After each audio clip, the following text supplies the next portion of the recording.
National Institute of Technology Manipurda Chahi ASIGI Oina Campus Recruitment gi Chang Chada Tara Dagi Taramanga Phaobagi Changda Hanthare HAINA ASSAM TRIBUNE na report TOURI. Report asin hai Institute ASIGI Training and Placement Officer Dr. Johnson na Phongdorapagi matung ina hojik oiriba Manipur gi tangdu leita daba fibam asina maram oiraga on campus recruitment gi damaklep lakadaba company sing laktabadagi campus recruitment gi Chang asi hantarapani tongan ba media report sing dadi campus recruitment gi Chang asi chada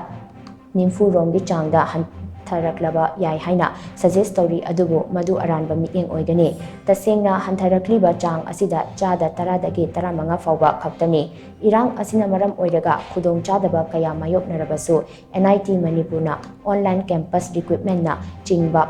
Pangthok handuna lakli karigumba lamdam asigi fibam asi fagalaklabadi mathangi semester loisilakpa faubada offline recruitment asi